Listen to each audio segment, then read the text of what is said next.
Hello guys, my name is Niranjan Kumar. Today we are going to learn class in chapter 6 life process in science. Before starting the video, please to subscribe to my channel which is Blogspot. Link is in the description below. Okay, now we'll start from the first paragraph. All the living things perform certain life process like growth, excretion and respiration, circulation, etc. All the process like respiration, digestion is together keeps the living organism alive and perform the job of the body and maintenance are called as life process. This paragraph means like all the life process like respiration, excretion is being circulated by all the living beings which are livable abiotic components. Life process. Life processes are of five types: growth, digestion, respiration, circulation, and excretion. In this, there is one more thing called nutrition. Nutrition we have of two types, which is nutrition animals, which is here, and nutritional plants. Nutritional plants. We know that plants are autotrophic. Autotrophics are the organism which can make their own food by the process of photosynthesis, and in animals we have heterotrophs who depend on another plant or another animal for their food. Here just now we just went through the autotroph and heterotroph. Now we'll go deeply through the autotroph. The organisms which carry out autotrophic nutrition are called autotroph. This is an important para here. We should note it down. If you have a notebook, just note it down. In autotroph, the simple inorganic material is converted to complex high energy molecules which are called carbohydrates. In the process called photosynthesis, which is converted into which, just commented down below. Autotrophic nutrition is fulfilled by the process by which autotroph take in CO2 and H2O and convert these into carbohydrates. In the presence of chlorophyll, sunlight is called photosynthesis. This is also an important paragraph. This paragraph says like in the process photosynthesis is carried out by like combination of CO2, H2O, and sunlight, and the presence of chlorophyll, and is called the photosynthesis. The equation is here, which is here the equation is balanced. 6 CO2 plus 12 H2O in the presence of sunlight, which is absorbed by the chlorophyll, gives C6 H12O6 plus 6 O2 plus 6 H2O. This is the equation. Raw material for photosynthesis. The raw material we just saw like sunlight, chlorophyll, CO2, and water. In this paragraph, we will see it deeply how it is absorbed and where it is stored. Sunlight is absorbed by the chlorophyll, which we know, and CO2 enters through stomata, and oxygen is released as byproduct in the stomata itself. Water is plus dissolved minerals like nitrogen, phosphorus, etc. are taken up by the roots from the soil. Just comment down below like which component helps in the absorption of water, which brings the water from the roots to the leaves. What is the process called, or what is the thing called? Now we will see site of photosynthesis. Chloroplast in the leaves. Chloroplast contain chlorophyll, which we just saw. Chlorophyll, which helps in the absorption of sunlight. These chlorophyll are also called as green pigment. For example, we have in our blood we have red pigment, which is called hemoglobin.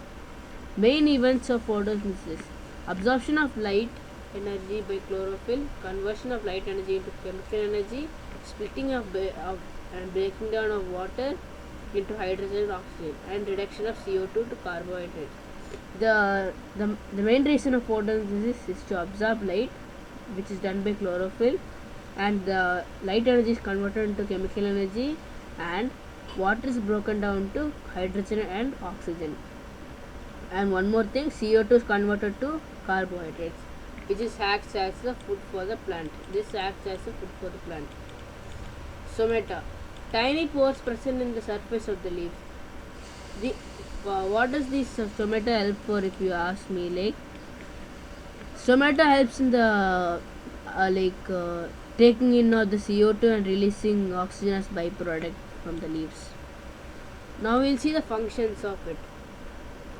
Stomata helps in the exchange of O2 and CO2, which we know, and loses water during transpiration.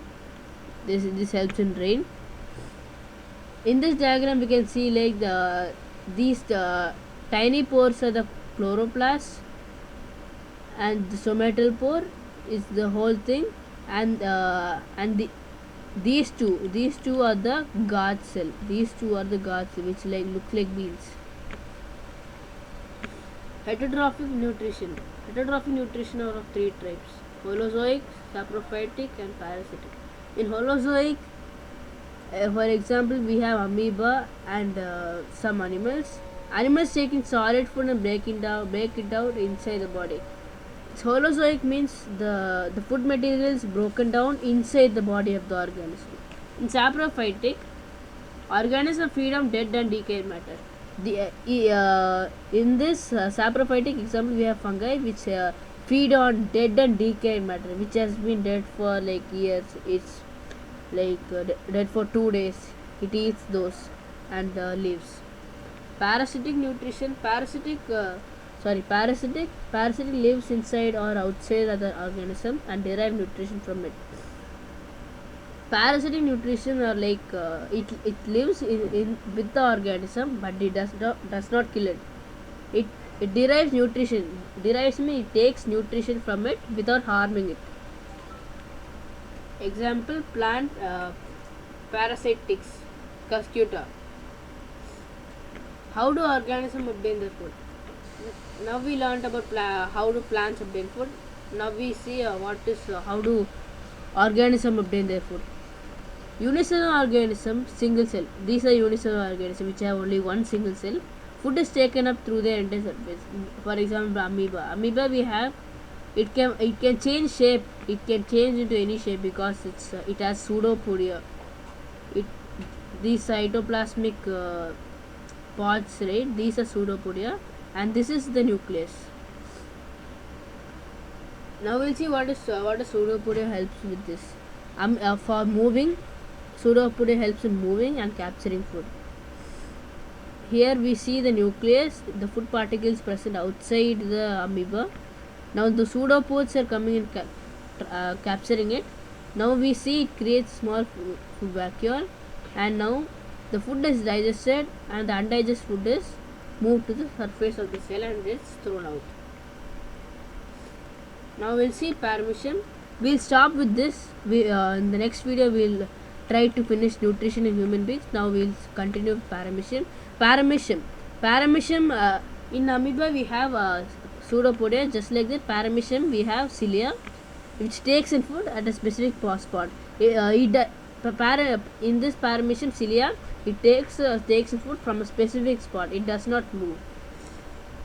Steps in the holozoic nutrition: injection, digestion, absorption, assimilation, and digestion. These are the steps. For example, we saw that ingestion was happening with the amoeba here. Food particle is taken in, which is ingestion. Digestion is here. Here the food vacuole is digested. Absorption is also done in the food vacuole. Assimilation is also done in food vacuole, and digestion is done, which is thrown out by the pseudopod itself. Okay, thank you for watching this video. If you like it, please like the channel and share the video. Bye. Have a good day. Thank you.